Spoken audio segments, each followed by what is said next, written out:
우리 하나님 말씀 보시겠습니다. 다니엘서 11장 28절부터 봉독하겠습니다.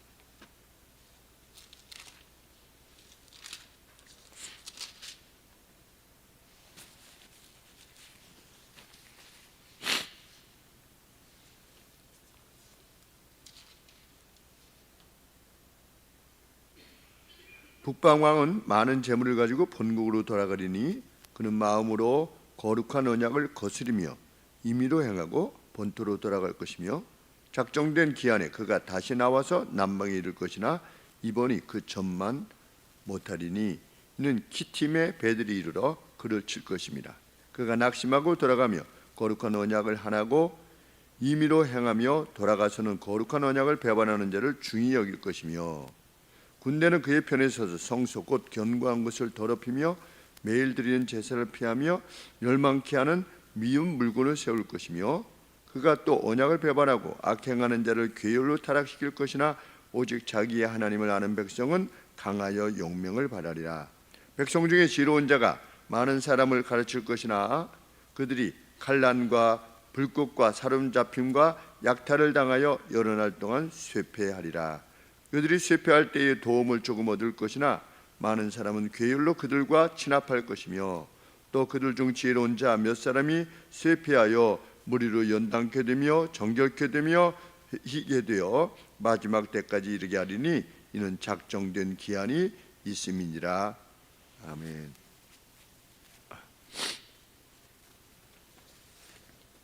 절은 매우 짧은데 내용은 엄청 많습니다. 지금 우리는 주전 606년에 바벨론으로 사로잡혀간 다니엘이 533년경에 약 70년이 지난 이후에 하나님께서 주신 비전을 이제 하늘의 존재로부터 해석받는 그런 가운데 있습니다. 우리가 지난번 11장 27절까지 다루고 있는 내용은 안티오코스 4세의 에피파네스, 안티오코스 에피파네스. 그래서 안티오코스가 도대체 뭐냐? 이랬더니 세레쿨로스라고 하는 제국을 세운 사람의 아버지랍니다. 안티오코스. 그런데 안티오코스 1세부터 10세까지가 있는 겁니다.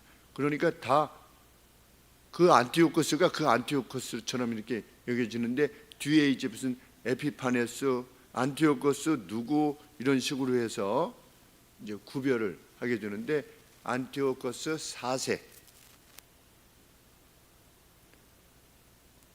그의 이름이 안티오코스 에피파네스입니다. 이 에피파네스가 원래는 자기 조카가 왕이 되어야 되는데 로마로부터 이제 볼모로 되어 있다가 돌아왔죠.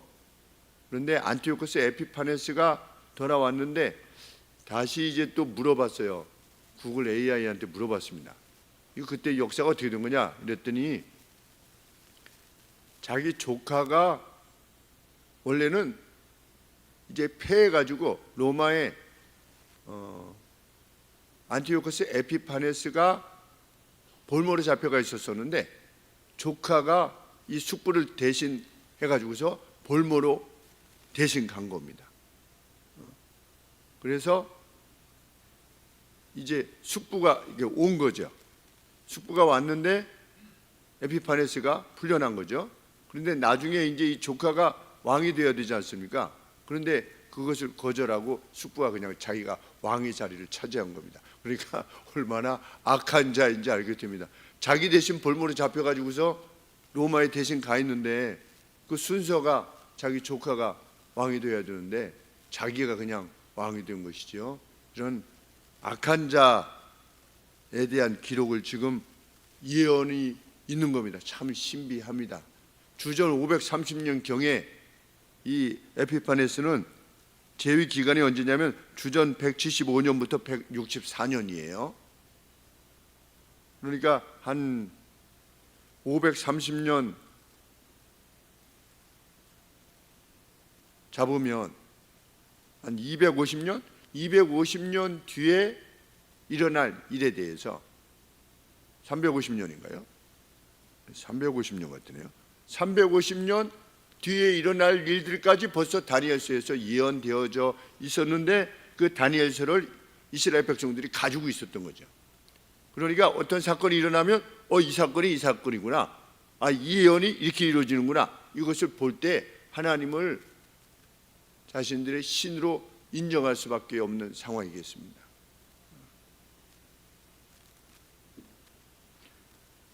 계속해서 하나님께서 비전에 대한 해석을 주십니다. 28절에 북방왕이 안티오코스 에피파네스지요. 많은 재물을 가지고 본국으로 돌아가니 어디서부터 남쪽을 침공했는데 남쪽 애굽을 침공했죠. 근데 이 애굽 왕이 누구라고 그랬습니까? 자기의 외조카죠. 왜냐하면 클레오파트라가 자기 그 누이인데 애굽으로 가가지고서 왕비가 돼가지고 거기서 낳은 아들이니까. 그런데도 이 에피파네스가 쳐들어가가지고서 이렇게 정복하려고 했는데 정복이 안 된 상태에서 이 어떤 상황이 발생했냐면 북방왕은 많은 재물을 가지고 본국으로 시리아로 올라가는 겁니다. 지금의 시리아입니다. 본국으로 돌아갈 것이다. 그런데 왜 본국으로 갑자기 돌아가게 되었는가? 본국으로 돌아가려니 이 한마디 말에 이 로마 역사에 보면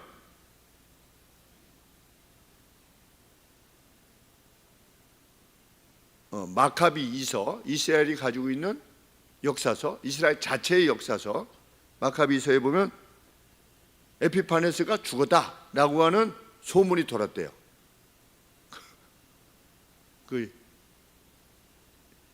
적어도 이스라엘에 그 소문이 들어왔나 봅니다.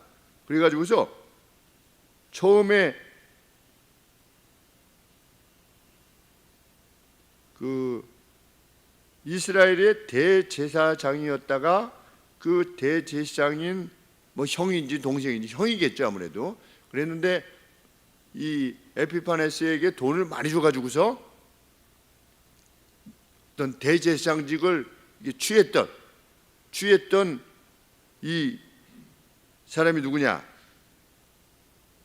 제이슨이죠. 네, 제이슨이 그러니까 형한테 뺏은 거죠. 대제사장직을 돈을 많이 줘가지고 뺏었는데 이 제이슨이 그 다음에 에피파네스가 제이슨을 밀어내고 또 자신의 또 다른 형제에게 지금 대제사장직을 넘겨줬단 말이죠. 그 사람 이름이 뭐냐? 메네라우스. 그러니까 지금 삼형제가 첫째 형은 이 동생들에 대해서 어떤 마음을 가졌는지 잘 모르겠지만 이 둘째가 돈으로 사고 그런데 셋째가 또 이 에피파네스의 힘을 빌어가지고 자기가 대제사장이 됐는데 에피파네스가 죽었다고 그러니까 이 쫓겨난 제이슨 돈으로 샀던 이 제이슨이 폭동을 일으킨 겁니다. 그래서 약 1000명의 군사를 이끌고 예루살렘으로 향한 겁니다. 그래가지고서 메레나우스 자기 형제 대제사장 그런데 그 메레나우스가 자기의 첫째 형을 죽인 거죠. 그 사람을 메레나우스를 대제사장직에서 끌어내가지고 감옥에 가둔 다음에 동족 유대인들을 무자비하게 학살했대요.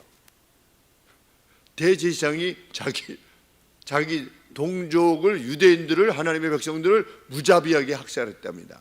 그러니까 그 건이 있으니까 어떻게 된 겁니까? 28절에 북방왕은 많은 재물을 가지고 본국으로 돌아가리니 여기에 다 이 내용이 포함되는 거예요. 왜 본국으로 돌아가게 됐느냐? 이런 어떤 반란이 일어나가지고서 갈 수밖에 없었다는 거죠. 그런데 에피파네스는 이 제이슨이 1000명 가지고 이렇게 했는데 이스라엘 전체가 자기가 죽었다고 하니까 기뻐하는 줄 알고 유대인들에게 아주 그냥 악한 짓을 한 겁니다. 돌아와서. 그러니까 유대인들은 자기 이 제이슨에 의해서 죽고 학살당하고 또 나중에 에피파네스가 와가지고 또 학살하고 그래서 4만 명을 죽였대요. 참. 그리고 많은 사람들을 노예로 팔았다. 이것이 다 기록에 남아있는 겁니다. 돼지고기로 제단과 성전을 더럽혔다.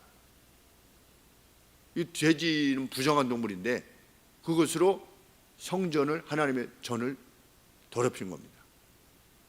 그러니까 지금 시리아에서, 여기가 시리아에서 이스라엘을 거쳐서 애굽을 공격했는데, 애굽에서 지금 이렇게 막 하고 있는데 여기에서 지금 반란이 일어났다 그러니까 올라온 거죠. 올라와서 여기 있는 사람들을 막 4만 명씩 죽이고 이 예루살렘 성전을 회파하고 더럽히고 모독하고 그 다음에 다시 시리아로 돌아갔다는 내용입니다. 이 내용이 그렇게 그런 상황이 발생할 거다 그랬는데,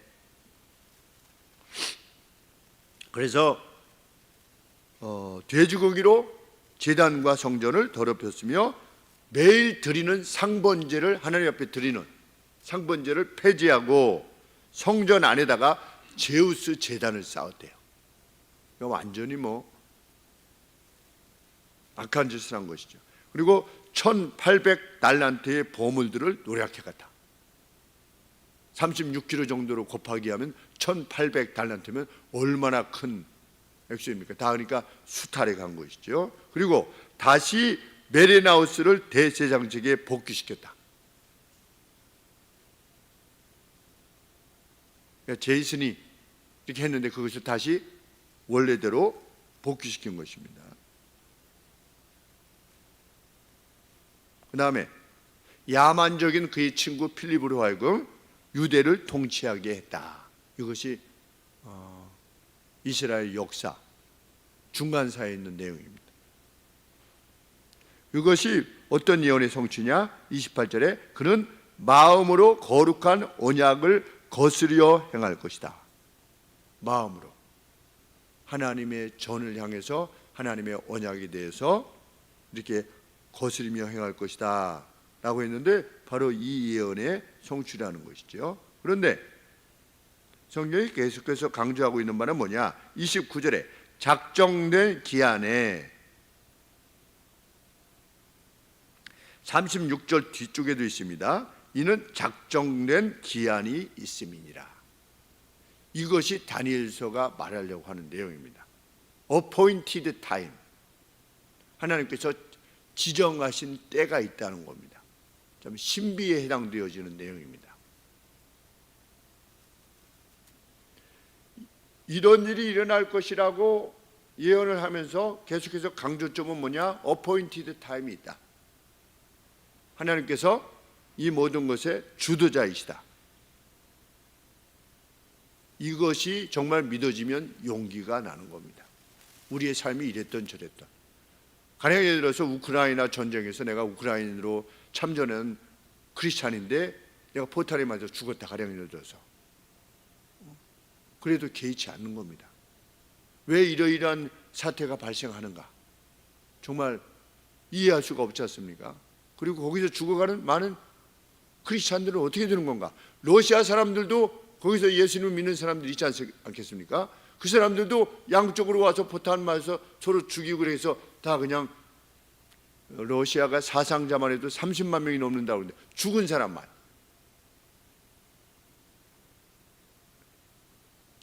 그래서 사상자가 러시아가 한 120만 명, 그리고 우크라이나가 한 60만 명, 5, 60만 명. 그러면 합치면 한 170만 명이 평생 불구가 되든지 죽은 겁니다. 참 인간이 그렇습니다. 그런데 여기 역사랑 뭐 다를 바가 없어요.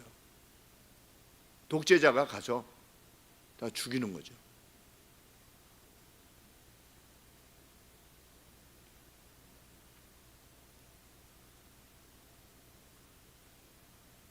(29절에) 그가, 에피파네스가 다시 나와서 남방에 이를 것이나, 두 번째 침공하는 거죠. 침공할 것이나 이번이 그 전번만 못하게 될 것이다 그랬습니다. 에피파네스가 역사적으로 두 번째 애굽을 침공합니다. 침공하는데 왜 침공을 하게 되냐? 남방 왕, 애굽의 왕 필로메토르와 제가 이 추석을 보니까 그의 형제 우에르게테스가 서로 간에 지녔던 반목을 버리고 그 둘이 막 싸웠나 보죠. 형제들이. 참 이 역사를 보면 이집트도 자기 형제들끼리 이집트 정권을 놓고 싸운 겁니다. 그랬는데 반목을 그치고 이제 시리아하고 이제 맞서려고 하니까 군대를 동원해서 남방을 공격하려고 했던 겁니다. 자기의 패권을 위해서. 그랬는데 어디까지 갔다?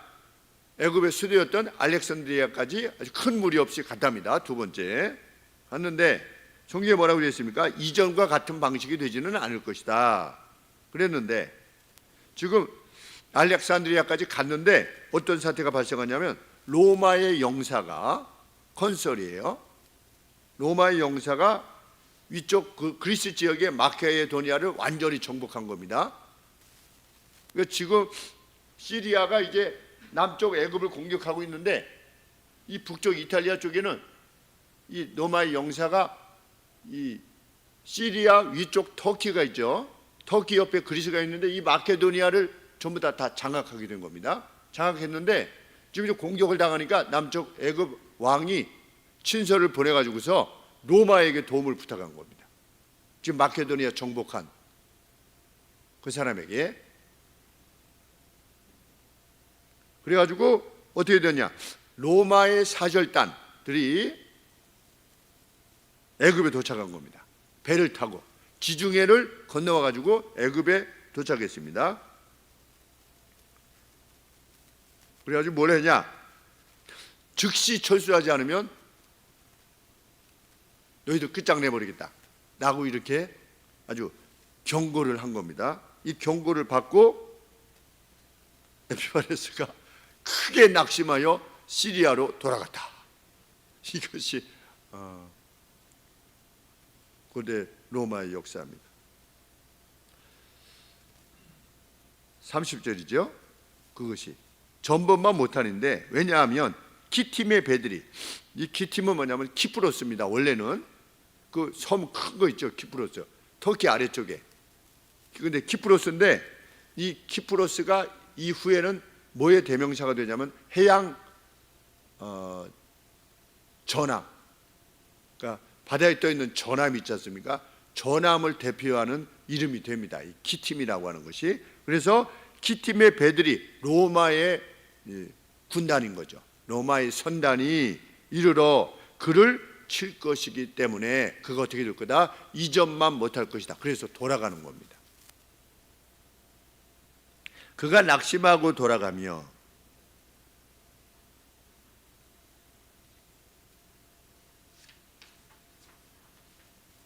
이제 돌아가다가 어떻게 된 겁니까? 이제 화가 났지 않습니까? 그러니까 유대인들에게 복수를 하는 겁니다. 여기서 뺨 맞고 저쪽에 가서 치는 거죠. 그래서 아폴로니우스가 누군지 모르겠는데 아폴로니우스에게 22,000명의 병력을 주어가지고 예루살렘의 많은 사람들을 살육하게 합니다. 또 죽이는 겁니다. 그러니까 에피파네스가 성경 역사에 보면 가장 악한 자 중에 하나입니다. 그리고 도시를 약탈하게 했고 여러 곳에 불을 놓았다. 집들을 무너뜨렸고 담을 헐어버렸다. 그리고 다윗성 언덕에다가 성전을 내려다볼 수 있는 요새를 세워가지고 하나님 옆에 경배하러 오는 이들을 쏘아서 화살로 쏴가지고서 그 피가 성소 사면에 흘리게 하여 성소를 더럽혔다. 얼마나 악한 자였느냐. 예배드리러 오는 자를 화살을 쏴가지고서 그 피를 흘려가지고 성소를 더럽혔다. 그래서 성전은 황폐화됐고 예배 전체가 상실되었다. 그리고 도시는 이스라엘 사람들이 아니라 이방인들의 거주지가 되었다. 그것이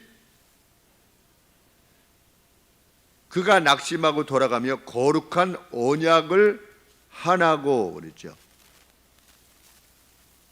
거룩한 언약에 대해서 분노하게 될 것이다.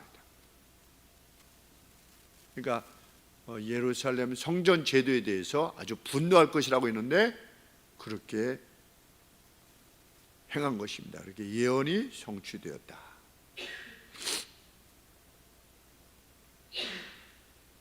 그 뒤에 돌아가서는 어디로 돌아온 겁니까? 시리아로 돌아온 겁니다. 자기 원래 본거지인 거룩한 언약을 배반하는 자들을 중히 여길 것이며, 거룩한 언약이 무엇이겠습니까? 하나님을 섬기는 것을 배반하는 일을 높여줄 것이며. 그래서 이제 역사적으로 보면 에피파네스가 안디옥에 돌아와 가지고서 그리스 종교를 따를 것을 명령한 겁니다. 모든 사람들이 그리스의 명령을 따르라, 그리스의 신들을 따르라 라고 이렇게 명령을 한 겁니다. 그리고 유대교의 율법을 폐지시켰습니다.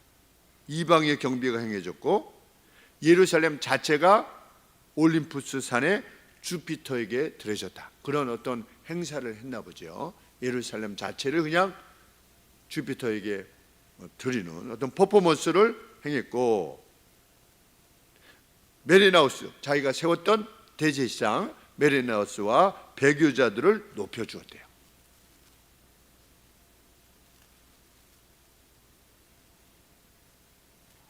(31절에) 군대는 그의 편에 서서 성소 곧 견고한 것을 더럽히며 매일 드리는 제사를 피하며 멸망케 하는 미운 물건을 세울 것이며.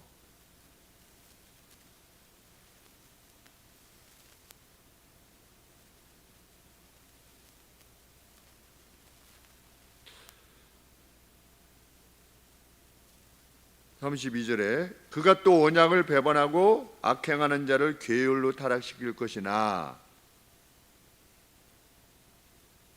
속임으로 언약을 배반하는 사람들을 높일 것이나, 오직 자기 하나님을 아는 백성은 강하여 용맹을 바랄. 그 가운데서도 하나님을 위해서 행하고자 하는 이들이 있게 될 것이다, 이렇게 예언된 겁니다. 그래서 이스라엘 역사에 보면 서기관 중에 한 사람인 엘르아자라라고 하는 사람이 있었답니다. 엘르아자르. 그런데 그 에피파네스가 부정한 음식을 먹게 했던 겁니다. 그런데 부정한 음식을 먹기보다 고문받는 것을 선택했고 죽임당하는 것을 택했다. 그래서 순교한 겁니다. 서기관 중에 한 사람이, 엘리아자라는 사람이. 그래서 마카비 2서 6장 19절에 이 내용이 있는 겁니다. 그러니까 각 시대마다 하나님을 위해서 뭐 부정한 음식을 먹든 안 먹든 그게 무슨 특별한 차이가 있다라고 생각이 들겠습니까? 이미 다 뭐 이스라엘 사람 대제사장도 그러는 판에. 그런데도 불구하고 이 서기관은 그러한 결정을 내렸는데 그러한 사람들이 있을 것이라고 하는 예언이 성취되었다는 것이죠.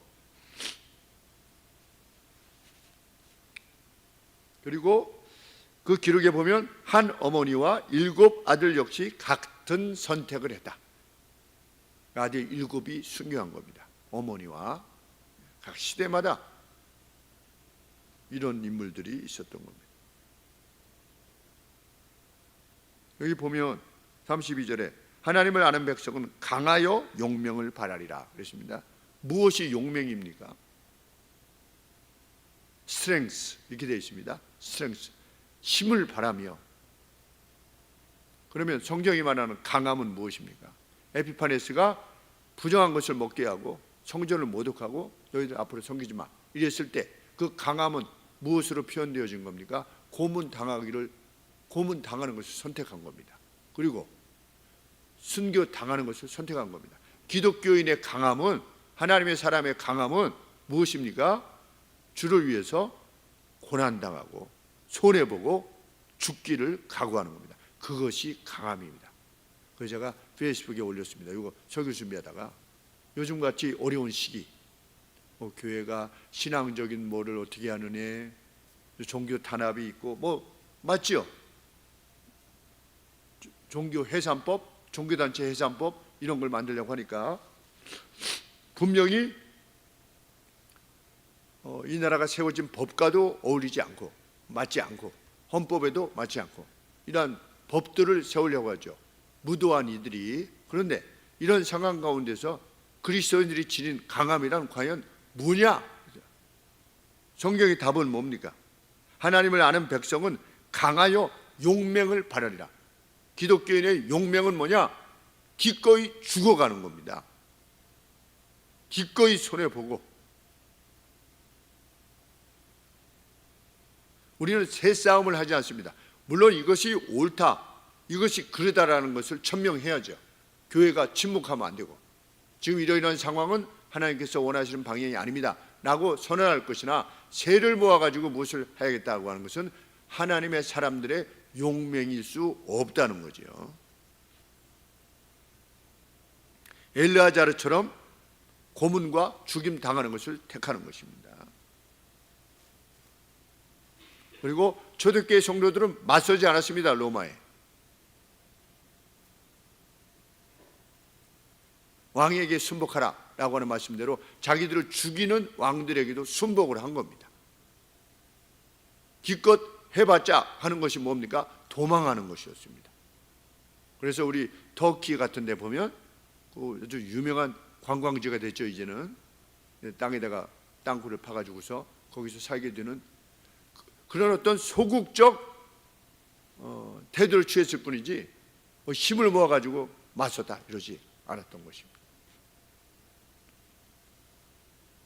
신앙의 절개를 위해서 순교하는 것이 기독교인의 용맹입니다. 6.25 때도 그렇게 했습니다. 미 제국주의 앞잡이를 처단하라 이렇게 교회 이 벽에다가 이렇게 써놓은 거죠. 크게 있죠. 페인트로. 그래도 교회를 떠나지 않고 거기서 목사님들 장로님들이 다 순교하신 겁니다. 이쪽으로 남쪽으로 내려오지 않고. 그런 분들도 계셨던 겁니다. 그게 뭐냐? 그 신앙의 절개입니다. 그 정도로 믿을 때 세상이 정말 저 사람들은 신을 섬기는 것이구나 라고 하는 것을 알게 되는 것이죠. 배반하지 않는 것도 중요하지만, 주를 부인하지 않는 것도 중요하지만, 주께서 원하시는 방식이 아닌 힘의 어떤 세력을 모아서 뭘 해보겠다, 이것 역시 하나님께서 원하시는 방향이 아니라고 하는 것 우리 마음에 새겨야 될 것입니다. 정말 강한 사람은 누구냐? 그래서 제가 대학교 때도 모르겠습니다. 다른 면들은 잘 모르겠습니다. 그런데 김창국 교수님이라는 분이 계셨습니다. 우리 신학대학에 해직 교수님이셨습니다. 그래서 전두환 그때 박정희 대통령 전두환 대통령 때 이렇게 제가 알기로는 옥고도 치르시고 연세대학교 신학교 교수님으로부터 이렇게 해임되시는 그런 상황이었습니다. 그래서 말씀으로만 들었죠. 김창국 교수님. 그런데 그 뒤로 80년대 83년도인가 4년도에 복직이 되셔가지고 학교로 오셨습니다. 저는 그분이 오시면 이 정부는 이래고 이럴 줄 알았습니다. 우리 수업 시간에 한 말씀도 안 하시는 겁니다. 정치에 대해서 한 말씀도 안 하시는 거예요. 그래서 제가 물었어요. 근데 저분은 정치에 대해서 한 말씀도 안 하시는데 어떻게 잡혀가서 이렇게 구속이 되고 이렇게 하신 겁니까? 이게 해직된 것입니까? 그랬더니 학생들이 와가지고 지금 이 대통령이 누가 이렇게 하는 것은 옳지 않지 않습니까? 그럼 거기에 니네들 말이, 학생들 말이 옳다. 사인을 하는 거예요. 사인을 해서 잡혀가는 거예요. 옳고 그름에 대한 것을 서명에 드러내지만 본인이 나가서 이렇게 이거 있잖아요. 이렇게 하는 거. 이걸 하신 적이 없어요. 그래서 돌아오셨는데 학생들을 얼마나 사랑하시는지 알 수 없어요. 김모 교수님이 계셨는데 그 교수님은 그 당시에 윤리 교수님이셨는데 책을 기가 막힌 책을 쓰셨어요. 그래서 신학교에 들어가면 그 교수님한테 꼭 배워야 되겠다 그랬는데 실제로 겪어보니까 아주 엉망이에요. 거기에는 사랑, 자유, 인권, 책에는 정말 멋있게 써 있어서 이분을 만나면 내가 배울 게 많겠다 그랬는데 실제로 그 교수님을 경험해 보니까 전혀 학생들에 대해서 관심도 없고. 그런데 이 김창국 교수님은 그냥 복도에서 만나기만 해도 이름을 다 기억하시려고 학생들 저는 직접 배우지는 못했습니다. 그냥 이제 설교 시간 같은 때 이렇게 했는데, 하나님의 사람이 지닌 용맹함이라는 것은 그런 것이다.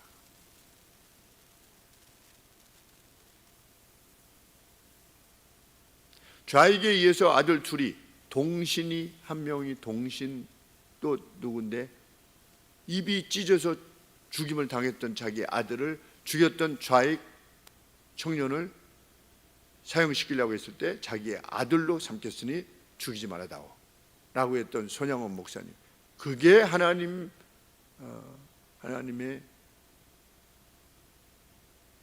장수입니다. 그것이 용맹입니다. 그 누구에 대해서도 두려움을 지니거나 그 누구에 대해서도 분노를 지니지 않는 것, 그럴 수 있는 사람이 진짜 용맹한 사람이죠. 진짜 용기 있는 사람이요. 자기와 싸워서 이기는. 우리 교회는 그것을 봐야 됩니다. 세상으로 그것을 볼 수, 예수 믿는 사람들도 다 뭐 죄인이야, 목사도 다 죄인이야, 뭐 다 특별한 거 그럴 수도 있잖아, 목사. 이런 식으로 해서 언제 복음을 세상에 전하겠습니까? 언제?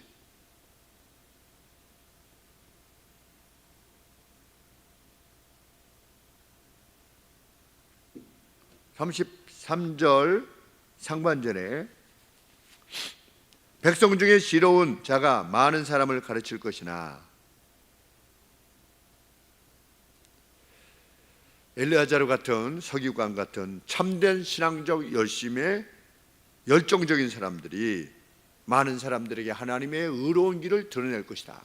그때에도 자신이 죽어가면서까지 하나님께서는 이것을 원하십니다 라고 하는 것을 드러낼 것이라는 것이죠. 가르칠 것이나, 그들이 칼날과 불꽃과 사로잡힘과 약탈을 당하여 여러 날 동안 쇠폐하리라. 이기지 못할 것이라는 거죠. 에피파네스를 이기지 못할 것이다. 하나님의 사람들은 이기지 못했습니다. 역사적으로 보면 이기지 못했죠. 쇠폐했습니다. 피난 가야 됐고 죽임을 당해야만 했습니다. 그것이 그리스도인들의 길입니다.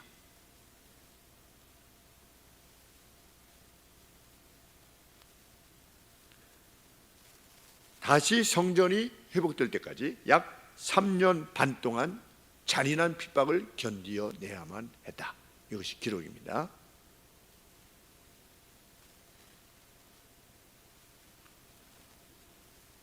여러 날 동안 3년 반 정도라고 합니다. 그래서 성전을 다시금 청소하고 이제 다시금 회복한,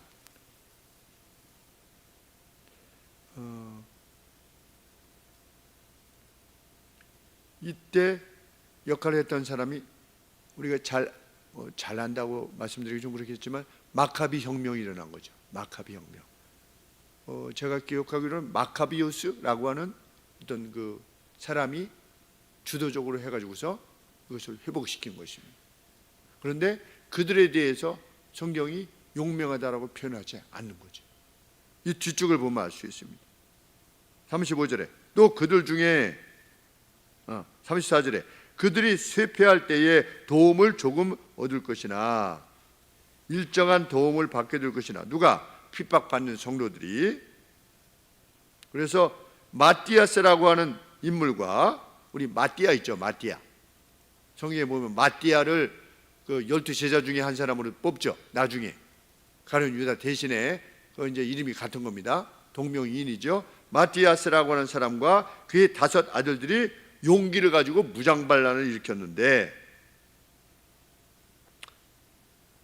도움을 조금 얻을 것이나, 그렇죠. 그러나 많은 사람은 괴율로 그들과 에피파네스 무리들과 친함을 할 것이며, 그러니까 다 물러설 것이다.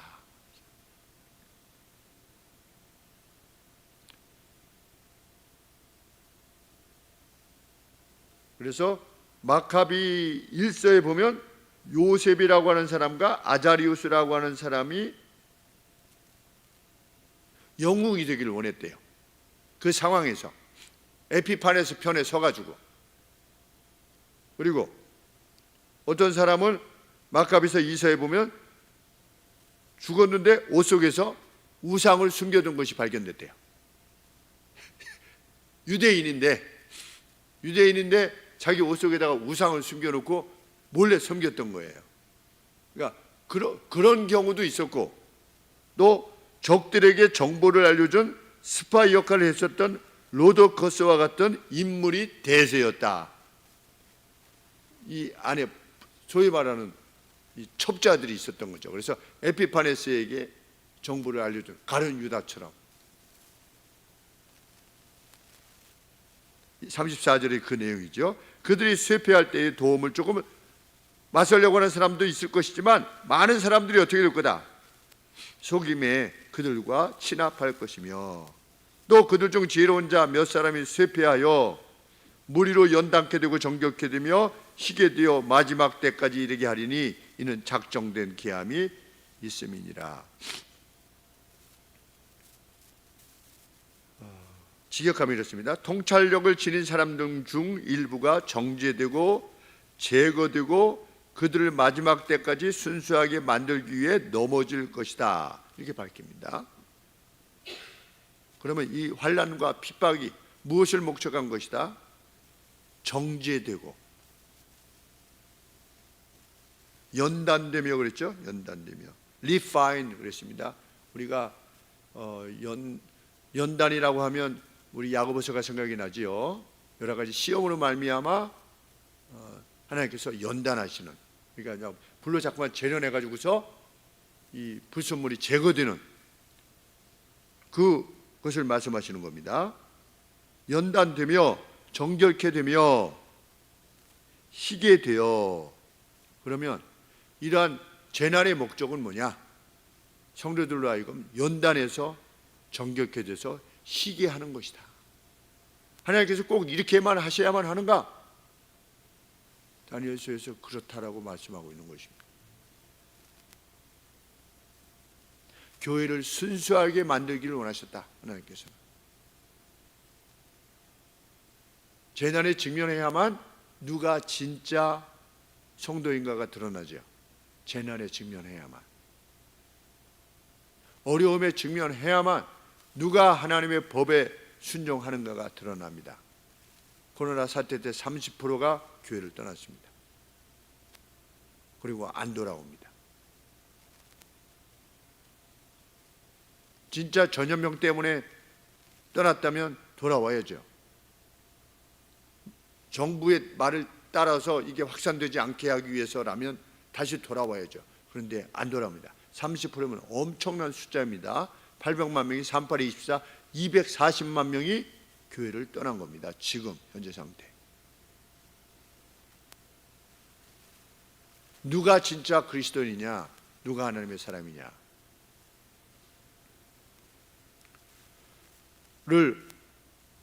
스스로도 확인하시게 하기 위해서 하나님께서는 왜? 스스로 속고 있을 수가 있으니까. 나는 하나님을 잘 섬기는 이로 나는 하나님의 사람이라고 생각하는 사람도 있고, 지금도 왜 그런 용어를 썼는지 모르겠어요. 가나안 교인, 안나가 교인 이렇게 거꾸로 해가지고 가나안, 그런 용어를 누가 만드는지 알 수가 없어요. 아주 불경스러운 용어입니다. 그리고 신앙에 있어서 지금 방학 중입니다. 방학이 어디 있습니까? 하나님을 떠난 거지. 나는 교회는 떠나 있지만 나는 하나님을 믿습니다. 그건 자기 마음대로이지 하나님은 그런 사람을 인정 안 하는 것입니다. 자기 마음에 어떤 감정적인 나는 하나님을 섬긴다라고는 마음이 있을지 모르겠지만 성경적 정의에 의하면 예배를 떠난 사람은 하나님의 사람일 수 없는 거죠.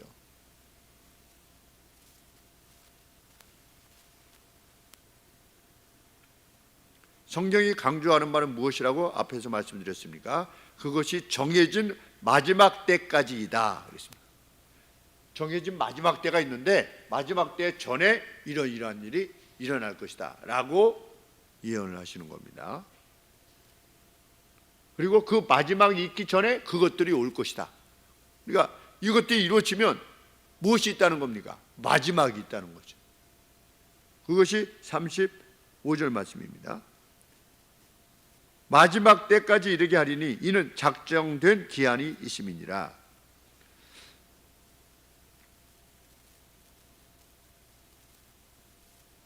그 마지막 때가 언제입니까?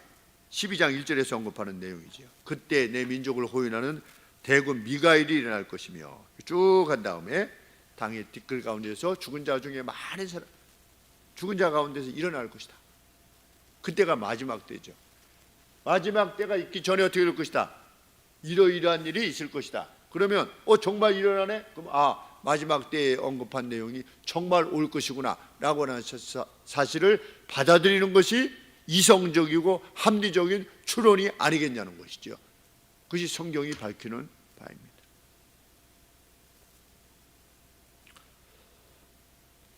하나님은 시간을 정하시는 왕이시다.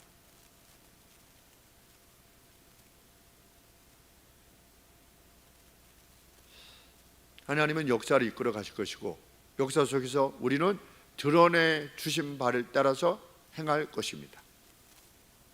혹 우리가 이스라엘이 겪은 재난에 직면할 수도 있습니다. 만약 그런 때가 오더라도 우리는 하나님을 아는 백성으로서 우리는 강할 것이고 용맹할 것입니다.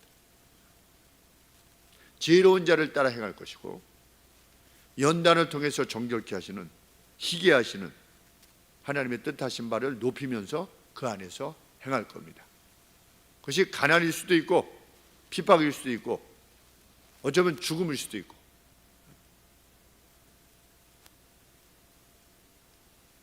이것을 기록한 사람이 누굽니까? 다니엘입니다.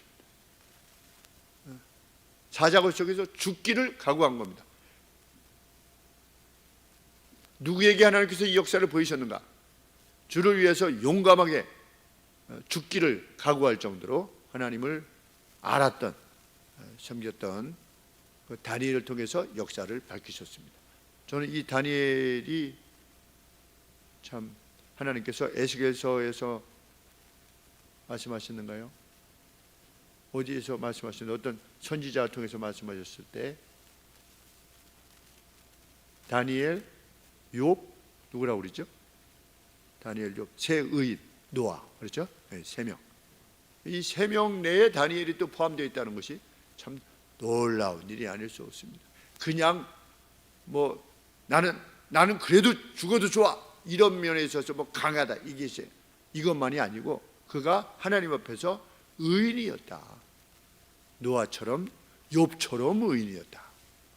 우리는 그렇게 살 것입니다. 그것이 진짜 용감함이고 용맹함입니다.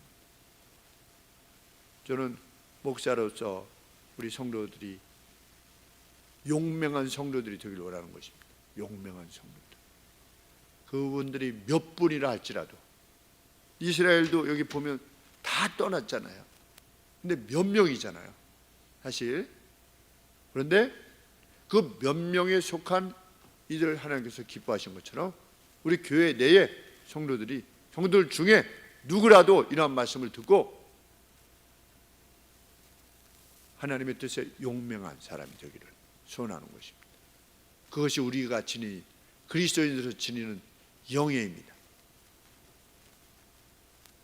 제가 전에 일부러 저 발을 긁은, 그래서 살이 이중으로 찢겼을 때, 또 그 다음에 만났을 때 제가 먼저 인사를 하고 잘 지내냐고 이렇게 했을 때, 그분이 그 뒤로 저한테 만나면 인사를 먼저 공손하게 이렇게 하게 돼.